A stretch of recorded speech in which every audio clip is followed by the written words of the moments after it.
welcome to the Doctor WhoM room.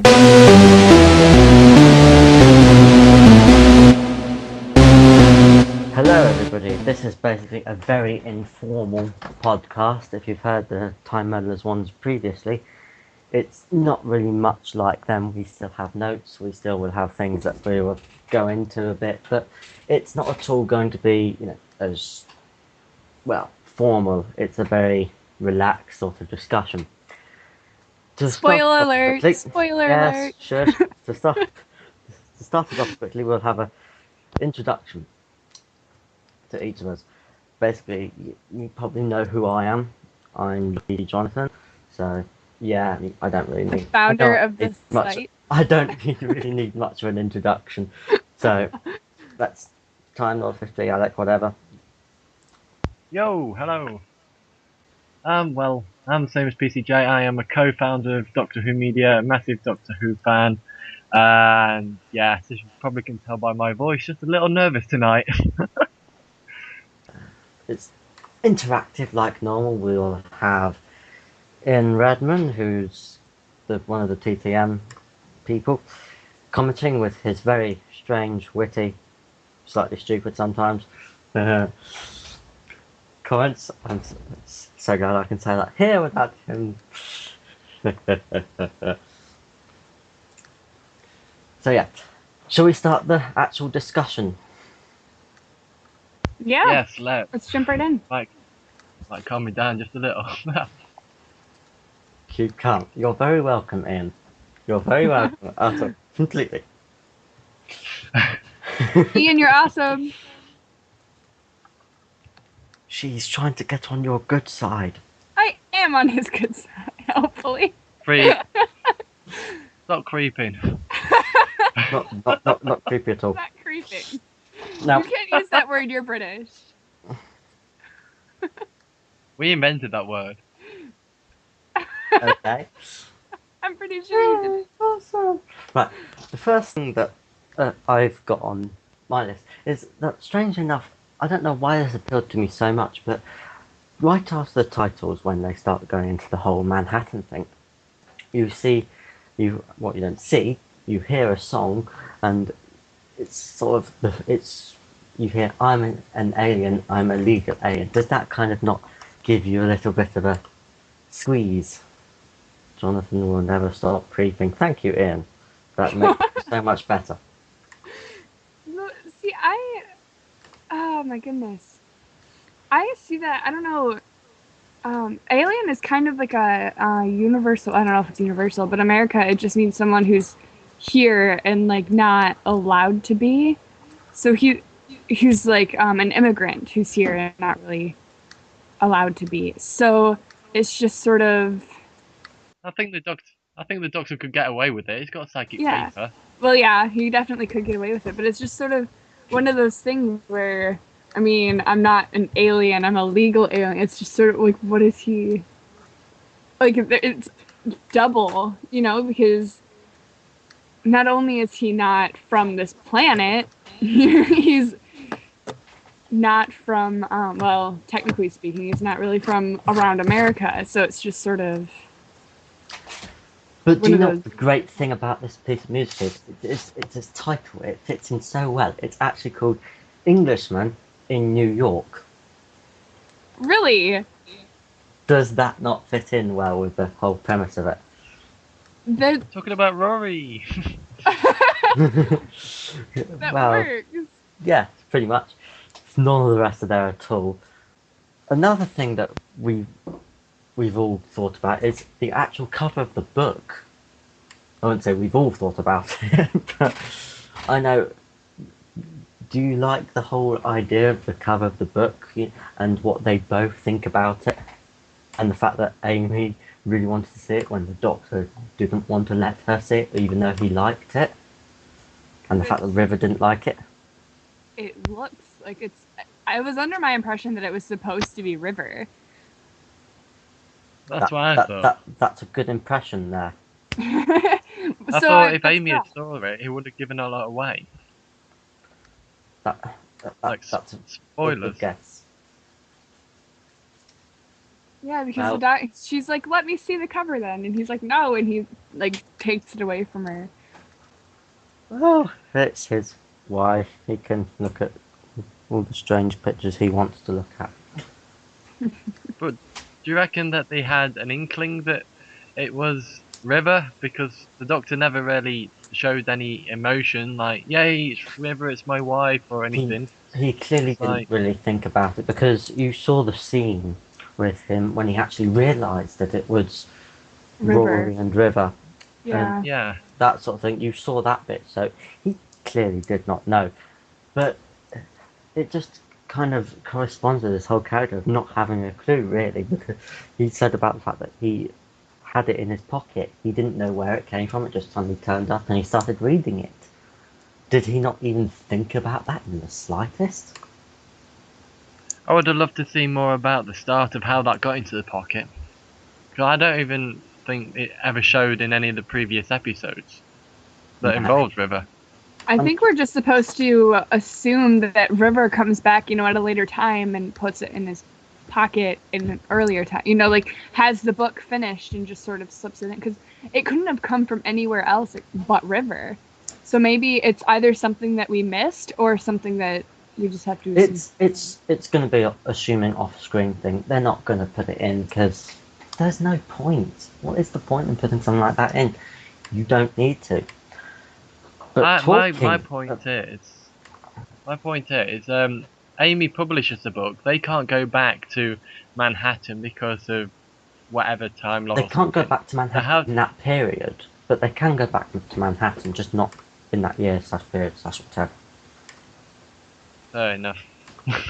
Correct Yeah, it. I didn't look at it like that. Ha ha ha ha ha. As a prequel book. Yes, the prequel book is something that not all of us have seen. It was designed to be done as a sort of a. Well, it was released a little early, I think I'm remembering, and it was kind of designed to be the sort of thing where, oh, it kind of got you into the story. In fact, it's the only book that's being released connected to the new series not to actually be third person, but written from River's point of view. I Such would you can really, hear the really amazement. I would really like to get my hands on the Melody Malone mystery that he was actually reading during the.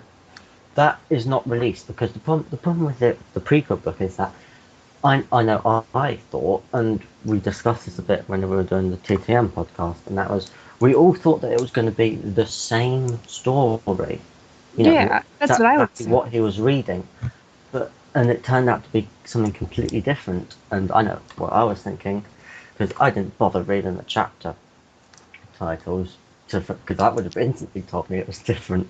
But Just a but it little. was, yeah, it But when I was first got the book, I told went straight to the afterword and found there wasn't one. So that kind of just proved to me that Oh, ouch. Ah, poor Diddums. oh well, you live in hope and you get shot down. So That's okay, you get shot down a lot. But thanks. you're very welcome. This coming from the person who shoots you down. Marriage is next. Are you talking about the marriage of Amy and Rory, PCJ? Well, there's the marriage is quite, it was quite a wide topic. It wasn't when I first put it down, but it was the whole, you have the marriage between Rory and Amy, you have the marriage between the Doctor and River, but the main one I was talking about was the Doctor with River. It's where they first talk about the whole changing the future, lying sort of thing. It's strange because you don't really expect something quite so with reality, really. Because it's a family show, you don't really normally expect a lot of references to marriage sort of thing. But the way that I don't know if it's just me thinking about the stereotypical marriage that I keep seeing in all these shows and whatever, but where they just keep, you have people lying to each other, really. I mean, the plus side of this is the fact that you actually have her explain why. So, does this kind of... Do you sort of think that sometimes? Well, I think it made a nice change showing a wedding. Then we got a kind of a short one with River and the Doctor. But it doesn't. Yeah, the show's about, well, you started out to be something to learn from, something scientific. But learning about marriage was going to come eventually anyway. So Well, yeah, I see it as a positive yeah. step. So Well, I mean, yeah, it started out as an educational show, but that's not exactly... It's not exactly educating you about marriage. In marriage, people lie, and they change things. And I but kind of see eventually, that you with. see the You do see, relationship yeah. blossom. You also see about sex. I had to leave that out there. I will not. Well, now I've thought about it, I would have to mention it. Otherwise, it'll be on my mind for a while. But you do see about, in what was it? A Good Man Goes to War.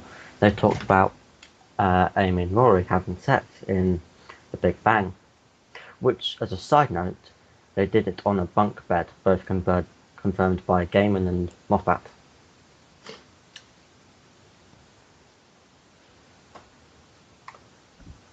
Yes, Good to know. of course, violence across the airwaves.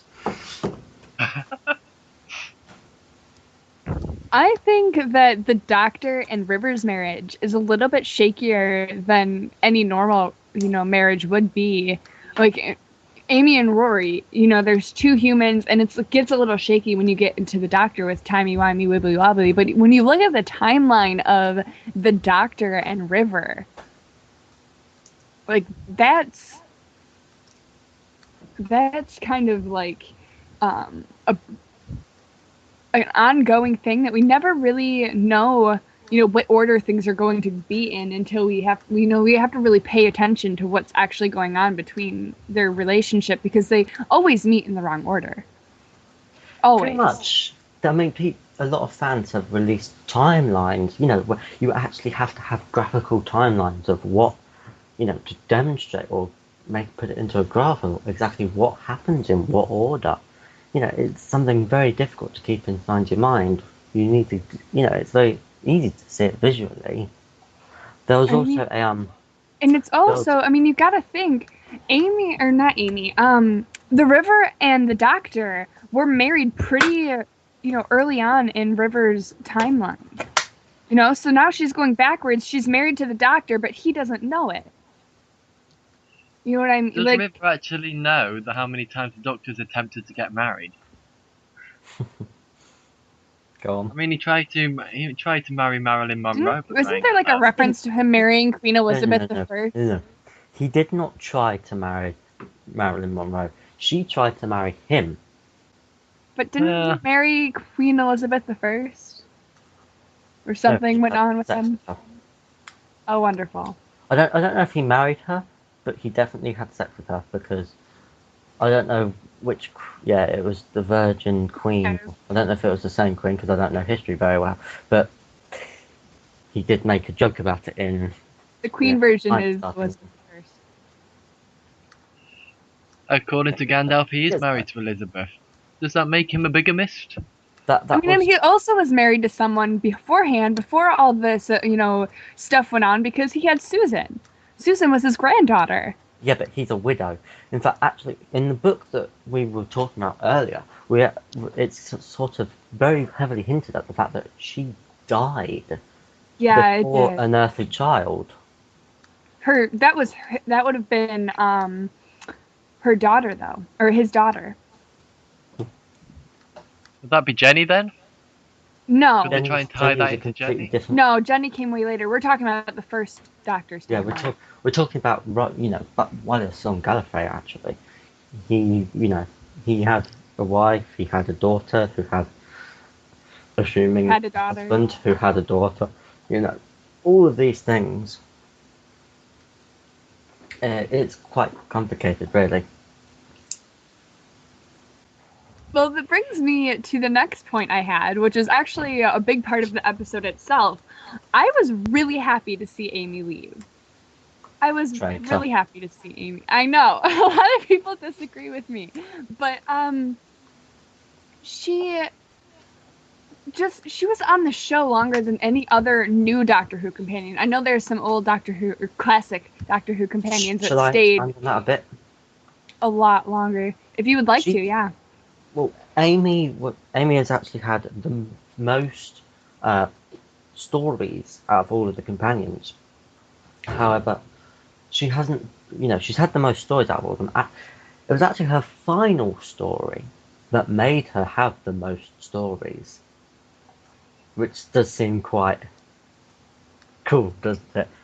But it was, I can't remember who, but she had the most stories, but somebody else. It might have even been Sarah Jane. I don't know.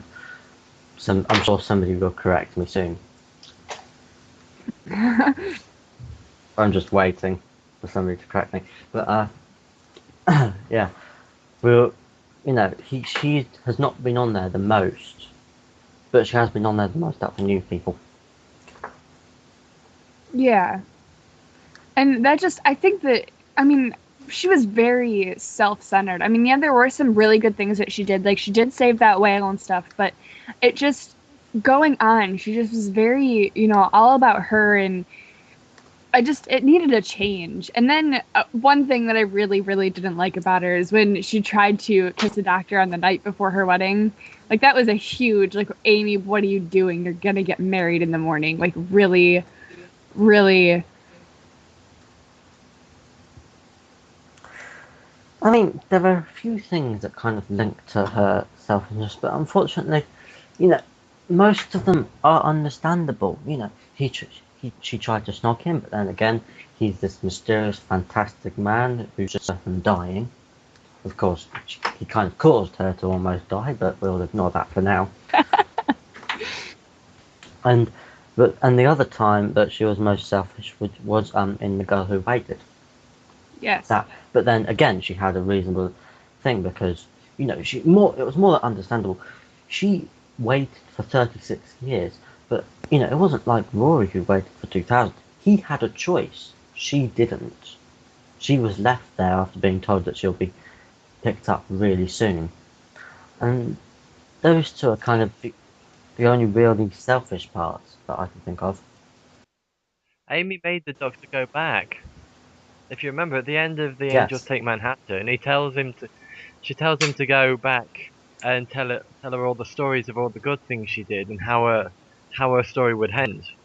And it showed a clip at the end of where Amy was sat outside on her suitcase waiting and hurrying the TARDIS with a smile on her face. That part was actually the whole mystery because Stephen came up with this whole thing where he's going to hint at things, throughout the whole thing, and he kept hinting at that there'll be a big mystery that is about to come up. And as it turns out, that was it, because he kept saying, keep an eye on the 11th hour. There'll be something from that. And that's what it turned out to be. Who was it who pointed out some continuity errors? That's got to be Alec. Yeah, that's got to be Alec. Yeah, Because of course it's... Yeah, I know I sometimes pick out some, but I don't pick out them anywhere near as much as them, because I don't look for them. But if we're going on to continuity flaws then, I don't know if anybody else has noticed any others apart from what I've noticed. I've only found two. But if anybody else can point out, then feel free. But just after Amy and Rory jump off the roof, the Doctor is looking down at them and River is in the background standing normally looking at the Doctor. But in the next shot, which is probably a couple of seconds after, she's leaning over the edge. And it's like, how did she get from one space to the next space so fast? Some people might argue that it might be the angle of the camera looking at the Doctor from the sideways, but no, I see that as a flaw personally. Yeah, I see where you're going with that. I mean, yeah, it is a TV show, and I mean, we do have some room for like camera issues and stuff like that. But I mean, standing behind the Doctor as opposed to looking over the edge. And before And, Alex says the other one, two shots. Scara has raised a point. One of the Scaras, God, that gets so confusing. But he says that one thing that always gets on my nerves in The Angels Take Manhattan is the rubbish acting on the roof where the Doctor and River start to wobble.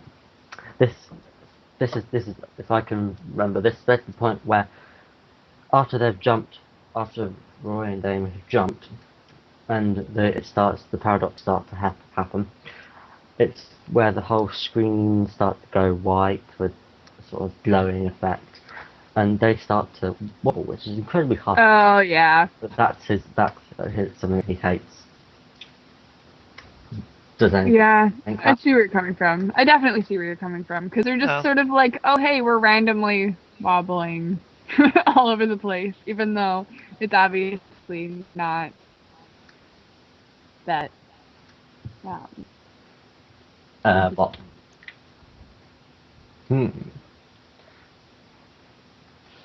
So, Alex, what is your next one?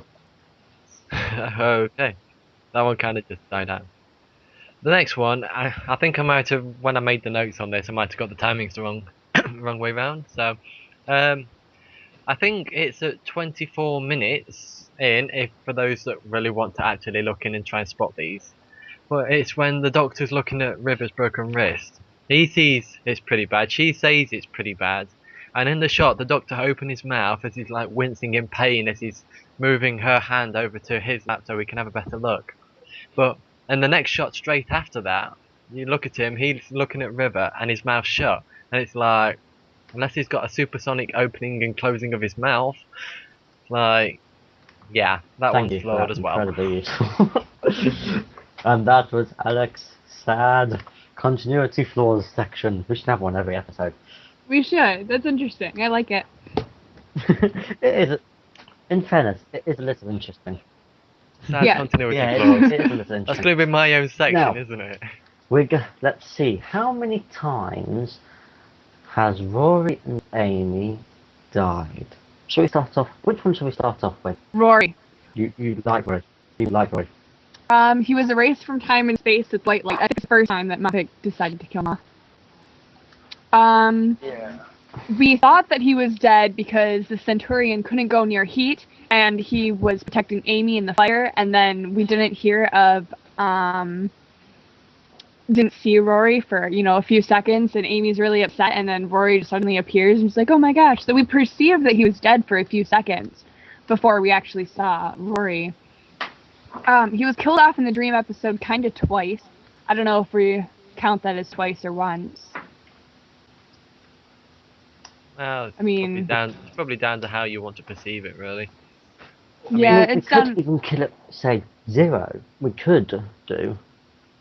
I mean, likewise with the next entry on here, the Doctor. Scarrow says he counts it twice. Yeah, he counts a lot of these things twice. He's got double vision, Yeah. nobody knows. knows. He was killed off in Doctor's Wife. He was, and again with that, he wasn't actually killed off. It was all that was a vision to Amy. That's the only thing it was. The siren. Does that count to some people? Yeah, it counts. For perception, for all the perceived deaths that Rory has had. The siren episode, where the siren was really, really after whoever had a black dot on their hand. And then, we found out that Rory was drowned in a hospital with the siren. I mean, we thought that he was... Pretty much. We thought that he was gonna... I mean, he was gone for most of the episode. We thought he was dead. We had no idea where he was. Well, I don't think anybody noticed when you've got Amy dressed up as a pirate looking as hot as she did. Oh, gosh. Well, us girls tend to not notice those things, so... I'm currently trying to not comment on this bit, because if I do start commenting on it, everybody who's listening will know what would happen. You all know me well enough. PCJ, don't do it. Don't do it. Moving on. I give props to Moffat for killing off Rory 3 times in Angels Take Manhattan. Now, the 3 times. Is that the weeping angel piece right at the end. he didn't exactly die straight away. He was at his It was gravestone, old though. age. It was Well, he did die of old age. age, but that was still an ending of the Doctor. Like, that was still, like, he's dead to me now. She's dead to me now. Even if they did, you know, because from his perspective and from our perspective, we don't get to see them, you know, grow old together. You know, we only see them up to the point where they're at the gravestone with the angel, and then we see the gravestone. We get a little bit of that in the unshot version of. Yes, we'll get into that later. Actually. Yeah. So we'll talk about that later. But yeah. Hello, everybody. We are back on the air. Hello again. It's only me. Hello. Now, before we went on break, we were talking about all the ways that Rory was perceived to be dead. But has anyone counted all of the times that Amy was perceived to be dead? Okay, so Jen, you tell me if these are on your list or not. When time went back to normal, when she was shot, when she was touched by the siren, when River's timeline changed back, when she was also killed on the building, and when she was touched by the angel. Yes, but I also have, I think we have one discrepancy. When time went back to normal, I don't have that one, but I do have when she was turning into a Dalek, which I know is not necessarily like a natural death, which is what, John, I think you're talking about. But in the sense that I'm going for is if Amy would have turned into a Dalek, she probably would not have stayed on the show. You know, like that would probably have been like an out for her character. So that's sort of what I was going for. Pretty much. So yes, can you explain, Scarlo, if you're still listening, what you're talking about when you say when time went back to normal? I can explain while we that wait one. for him to type his so quick response to that. Well, yeah, that's perfect, absolutely reasonable response, which probably doesn't have any errors in it whatsoever. Well, we shall see.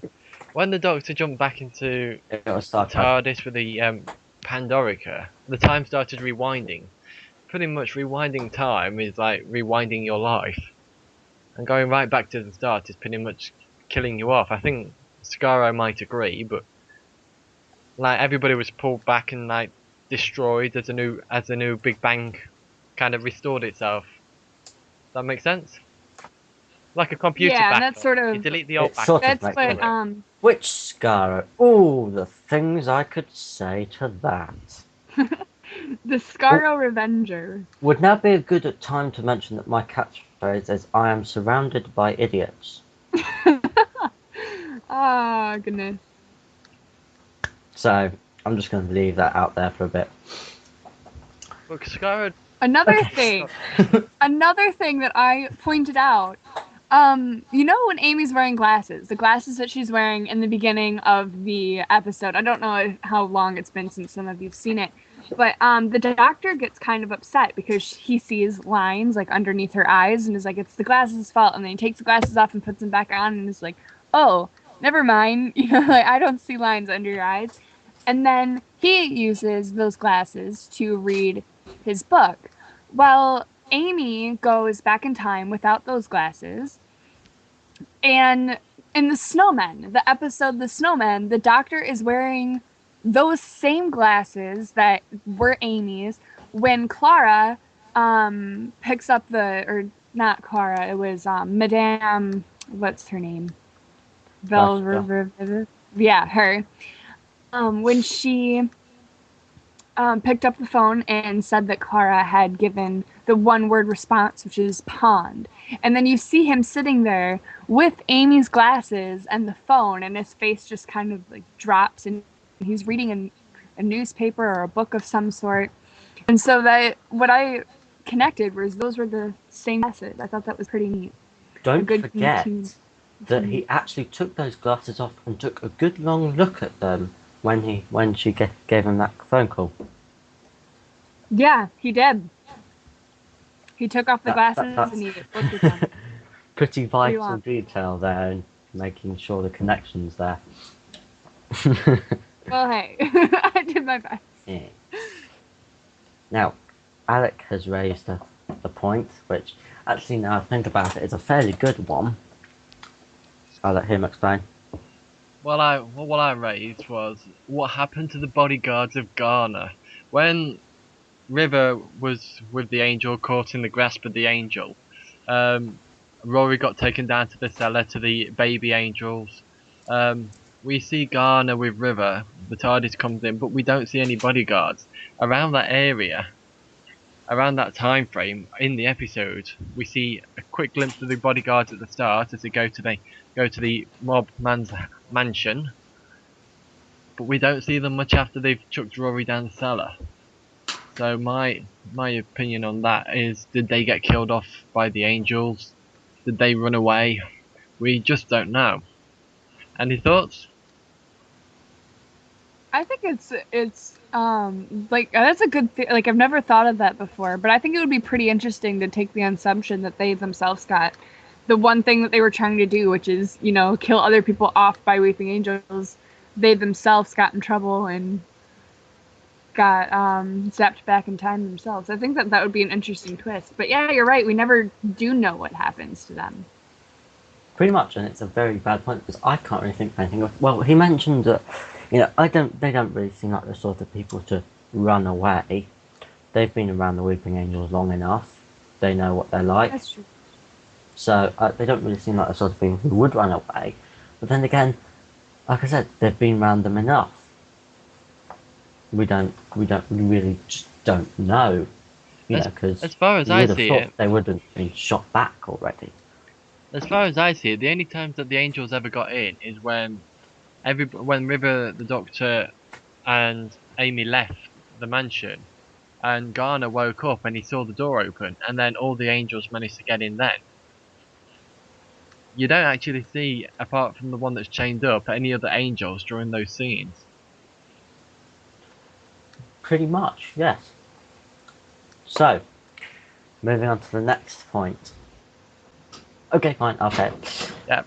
If the Doctor can waste regeneration energy and heal others, why has he never done this before? Like with Jenny. That's a good point. Looks at the tumbleweed. That makes a lot of sense because River used her regeneration energy on the Doctor, and the Doctor used some of his regeneration energy to heal her wrist. Yeah, so why did I mean near the same amount?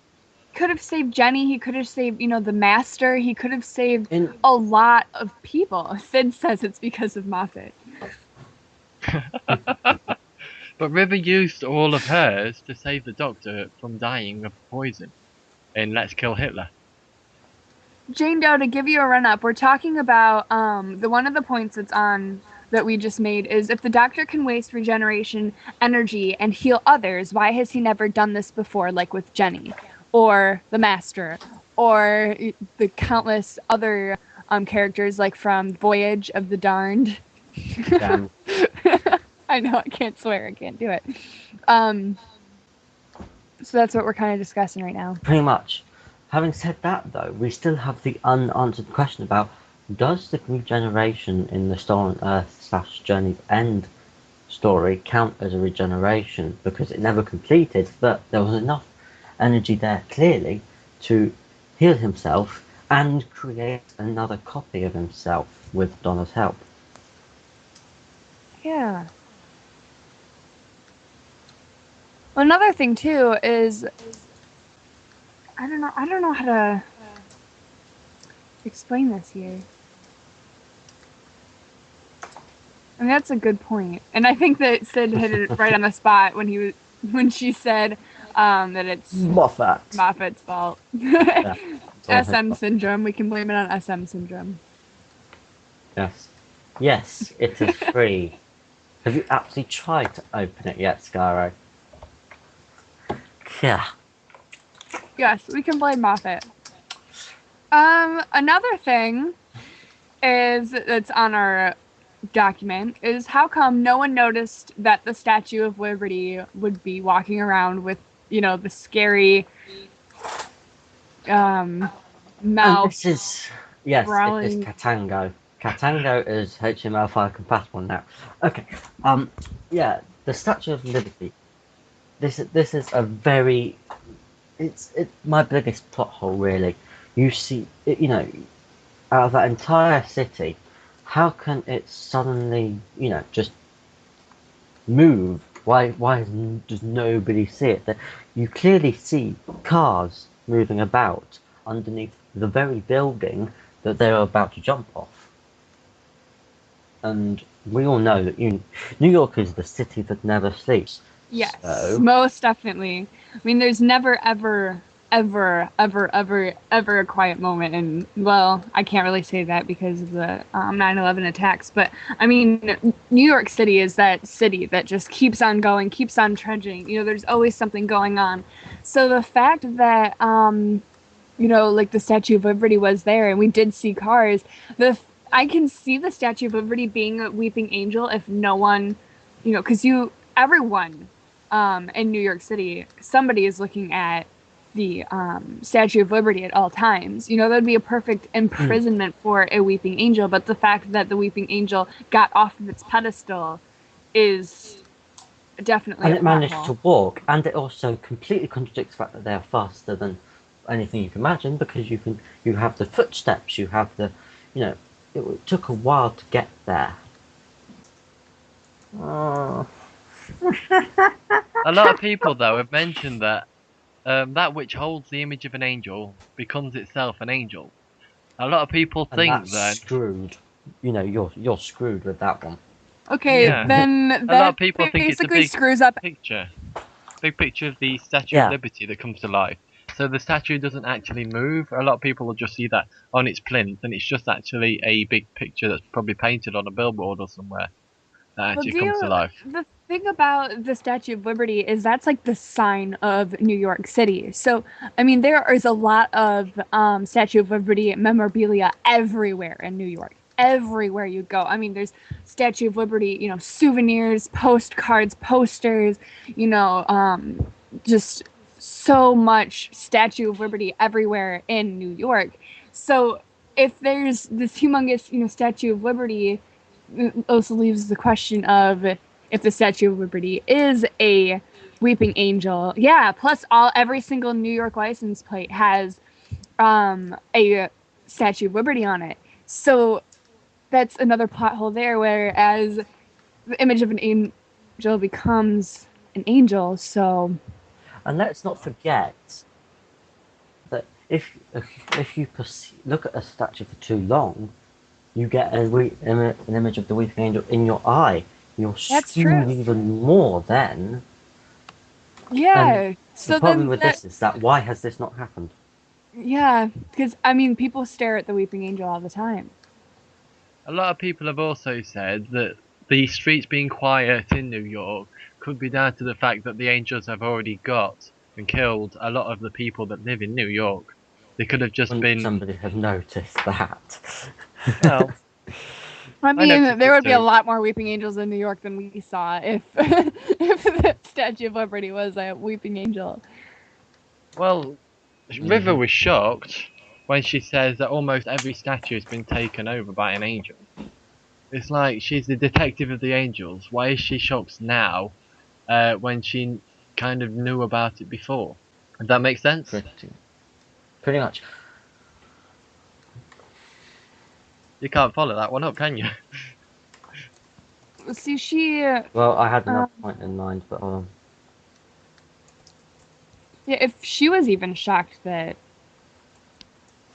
this was going. She was surprised that pretty much most of the angels have been taken over. Not all of them, most of them. But when you look at her at the start of the episode, she doesn't flinch at any angels that she sees as she looks around in any areas that she is. So That's a good point. so moving on to the next one this is something that we've all been asking about, every single one of us. If he can't go back to the same time and place, then what the hell is stopping him from going to somewhere like, I don't know, Boston or Chicago or Washington or even Before anybody says it, I'm going to Yeah, get it because right the in there. TARDIS can't land there. The TARDIS can't land there, so why doesn't he land the TARDIS somewhere else and walk or get transportation? Yeah. I mean, we've seen the Doctor take buses before. I'm going to get straight in there and I know. tell you what Very well, everybody but- else is saying. What everybody else is thinking. It's Moffat. Yep. Before anybody else says it, it's Moffat. It's blame Thank you Moffat. for that in-depth opinion on that. Just blame So, I Moffat. was just getting in there. So yeah, we are going to leave that in your mind for a bit and go on another break because we would like to talk about the music a little bit after the break as well, and to show an example of that, the original Scaro has often does unreleased music, and we have got one of those bits of music that you can listen to. So we're just going to play that for a bit. Maybe for how long is it? 2.5 minutes, so you can get just an idea of how it sounds like.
So that was the unreleased music piece. Now, you may have some problems with it, which is understandable because the way unreleased music is done is it just takes it from the broadcast version. So there will be a bit of sound effects, especially the TARDIS at the end. So the music is something that definitely came up from this episode because Series 7 wasn't always very consistent with coming up with new decent music pieces. However, this episode was especially very neat. The music is saying, especially this episode because it has lots of new bits in it. And Ian has said something that I haven't thought of, but it's the bit where this music is taken from the bit where Rory and Amy go shh, and he says that I miss Rory. I could care less about Amy, but I miss Rory. Admittedly. Isn't that because that's probably because you're a female and he's a male? So No, it's not because I'm a female. So It's because he's killed Ian off has- so many times. She's got a Yes. sympathy vote for him. Yes, it's like a kitten that dies over and over and over again. It's alright, it's got 9 lives, it's fine. That's true. When you're ready. So, yeah. In his... Well, if Jen's excuse is she's female and he's male, what on No, that's earth not is Garo's excuse? Anyway, Ian has made a point of saying that the music sounds like the woman is saying "who" over and over again, which is something I've never actually thought of. But what do we think of the music in this episode? I quite honestly didn't notice it, which is weird for me to say because I'm a musician myself and usually focus a lot on the music. But I didn't. I think I was just so focused on Rory gone that I was, or Rory being, devastated, and I was like, no, don't kill Rory again. I just didn't really pay attention to music this episode. But I'm gonna have to go back and watch it for the music. So I think that's a very good. Yeah, you do. I disagree. Because without the music, you just watching the episodes with just them speaking, those sad parts like jumping off the roof, saying, like Rory said to Amy, if you was dying and not me, could you do it and push me off the roof and whatnot? Without the music, I don't feel it, to be fair. Because it's just like watching a TV show without the volume up. You're not too interested in it. And it's the music that brings it all together. And makes you feel sad. Makes you cry. I bet a lot of people out there did, but makes you cry over the sad events that are unfolding before your eyes. And speaking about crying, didn't you make a point on that you didn't think you would cry? I cried. I will be honest. I will be absolutely honest. I did cry. It was a sad moment. It did draw a tear to my eye, and I will not be ashamed of that. And I think a lot of people out there will be ashamed of the fact that I didn't cry.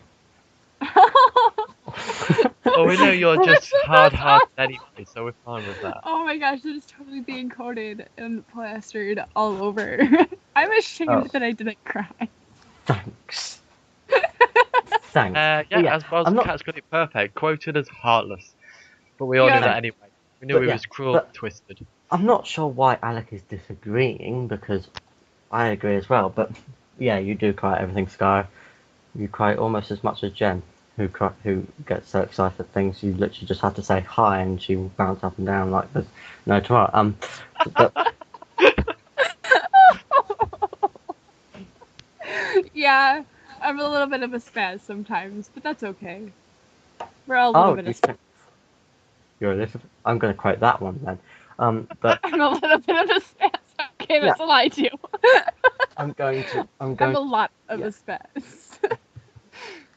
The music did bring it the music did bring it together a lot, and especially I've uploaded scenes of things which. Oh, good.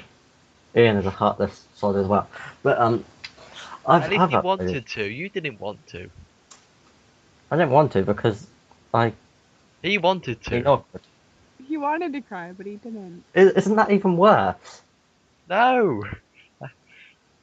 hey, I'm presuming he wasn't watching it alone and he didn't want to look like a wuss. Okay, although I cried in Angels Take Manhattan, I sobbed, like bawling my eyes out when Tennant regenerated. Yeah, that was the saddest moment of Doctor Who, I think. That's becoming as sad as this episode was. You fangasm over David Tennant, that's why. I love David. She would fangasm over a Tic Tac.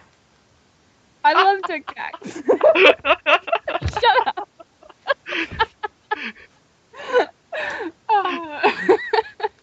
I think we should get back on topic. Yes, shut up so that I can finish what I said. How do you feel the music has changed from the very first new episodes with Christopher Eccleston to the very last piece in The Angels That Take Manhattan? And it's all written by the same guy. It's all written by Murray Gold. He's fantastic. It's changed a lot. In the first lot, you've had some. The first lot, you've had things, very different, very calmer actually. In the next one you had Tooth and Claw is probably my favourite Series 2 one. Yeah. That is so great, and if people want, I will play that as soon as we get onto the next break. It's epic. So, I mean, there's that, and it just seems to get much better. I think, my personal opinion here, the best soundtrack would either be Series 4 or The End of Time. End of Time. End of Yes. Time is my most favourite CD of them all. I love End so of epic. Time and Doomsday. But see, I think that Murray Gold, he's just a fantastic musical composer because he takes the Doctor's personality and puts it into music. You know, like he takes, the Doctor, very, very, serious but calm, but you don't want to get him angry. Doctor had which is, Tennant was very, even though he wasn't very serious all the time, but it had very mellow music. And then you get to, Matt Smith, and I find the music kind of getting a little bit, more, I don't know if this is the correct term for it, but like silly, silly like Matt Smith, because Matt Smith plays the Doctor very, silly. And I think that the music just follows who the Doctor is, and Murray Gold's been able to take the personalities of these Doctors and follow it with a tune, a melody that just goes with the Doctor in different ways. Because the Tennant is da da da da da da da, like that was his thing, and with Matt Smith it's da da da da da da da, so he takes these simple melodies and does so much with them. I mean, it's just fantastic. I have to disagree with Asbobcat. He says Series 4 and Yes, Series I 5 have was to disagree boring. with him. No. But there was one piece in Series 5, the football scene, that I really loved. And that was my pretty much work piece. It's my motivational piece. Yeah, we know in the you love 11th that. hour. In the 11th hour, when the Doctor goes about his "I am the Doctor" speech, and we get the very first "I am the Doctor" soundtrack, I loved that soundtrack. I love that piece. And Scarra loves a track called River's Melody. It wasn't that bad as Or far as I Melody's remember song. it. You'll get it eventually.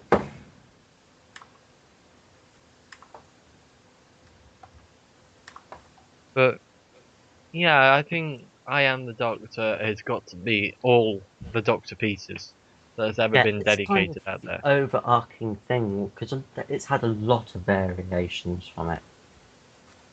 I think that's just it might be a weird way of putting it, but that's the celebrity of all music in Doctor Who. You've always got to listen out for the piece that is dedicated to that Doctor. Each Doctor has got its own piece that's repeated pretty much every episode on certain parts. Not exactly the same way, but Which makes it so brilliant. on the same basis, yeah. I mean, as PCJ well knows, there's been a 45-minute remix made of "I Am the Doctor." I'm quite going obsessed through with that every single remix. piece. It's fantastic. I've heard it like very 500 times already. Yeah. There's also a melody of the Tens themes, all of them. Not quite as long, but still pretty epic. I agree with Quite Scarro. long, but it wasn't Osmond's as theme is pretty awesome companion theme. But we don't have the series. We don't have I can't wait until the Series 7 soundtrack comes out. Then again, I can never wait until any know. soundtrack comes out. So, And you told me you weren't a music person. Rule number Just- 1, PCJ lies. Rule number 2: beware PCJ, he is cruel It's that cruel all the time. and disturbing. Most. I think and disturbing. just remember Twisted mind. just remember what my wallpaper is. Oh god. Yes. Then Can we you're not remember what you're watching? Your I'm wallpaper cringing, resembles I'm how you crying. sleep at night. My I'm in my a wall corner crying. Your wallpaper resembles you how you sleep at night.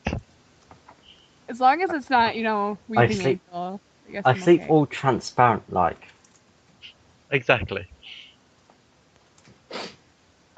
Perfect. Oh, That's gosh. PCJ at 9. It's from a show called Fringe. So Yeah, we won't. unrelated.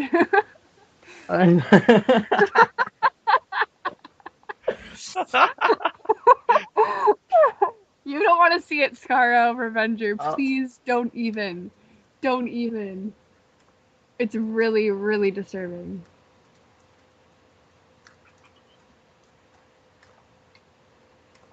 Yeah, that show. He- Cringe. I don't know why he hates it.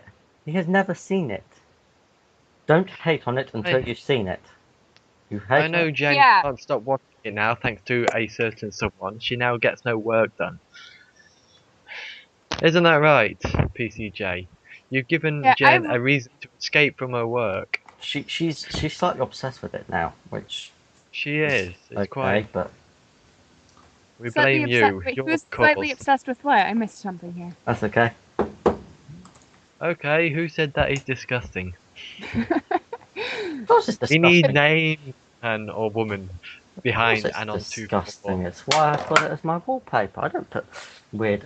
Actually, I should put up my previous wallpaper. Actually, Oh dear me. Not the hand in the jelly, is it? oh no, that's my iPhone wallpaper. Oh gosh.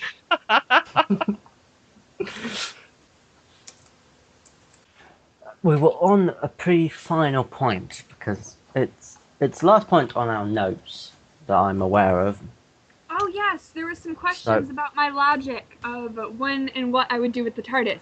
The Doctor can't go to 1938 New York, but he can go to 1939 or 1940 Chicago and take a plane using his psychic paper to New York and go find the ponds. I mean, it's the Doctor. He'd be able to do it. Yeah, but I think he's more worried about any repercussions that he might have upon visiting them after their fixed point in time has been currently made. The thing about There's the a Doctor is point he doesn't care about that stuff. Like, it's... I mean, he cared does about to a it this point, episode. but like when it comes to the people he loves, we've seen him break apart fixed points in time to Yes, he did. I mean, when the 10th Doctor did that, he did break apart. He thought he saved the captain out of the waters of Mars, but she ended up going back to her house and shooting herself anyway. Fixed points don't really work as well because don't forget the Wedding of River song. That entire episode is based on what happens if you screw up a fixed point. Exactly. Time freezes and everybody merges onto one point. Yeah, as Bob It's quite fun actually. has made a good point. I can't remember if it was in the 1930s or when exactly it was, but in Daleks in Manhattan / Illusion of the Daleks, he went to New York. oh, since he Around was just that. as sick as them as the rest of us. Referring to, I'm assuming he's talking about the Doctor being sick of Amy and Rory. That's a pretty funny thing. Sorry, digress again. How about the fixed point at Lake Silencio? When the Doctor dies but doesn't die. I mentioned that in the Wedding of you? River song. Okay then. That is that one. So next review, I think we should take on the Snowman. No, No. because the plan was to do one episode per Doctor, or one serial or story per Doctor. So here's the question, folks: which Doctor shall we review next? And then Tennant. when we pick a Doctor, We already did Tennant. which story from that Doctor? Right. Well, we will be. Are we going to be back next week then? Same time? Yes. I'd imagine so. Yeah. Sorry. Jennifer's Jen has typing serious very, problems very with her loudly. typing. She you can literally hear it. It's just like She gets to a keyboard at least every 3 days. You hear that? Is that bad? They keep making fun of me for it. yes, it is that bad. So it's a thank you from me and thank you for listening to our first podcast. I think it's gone really well. Time to close. Goodbye everyone. Pip pip Good night. cheerio. Bye guys.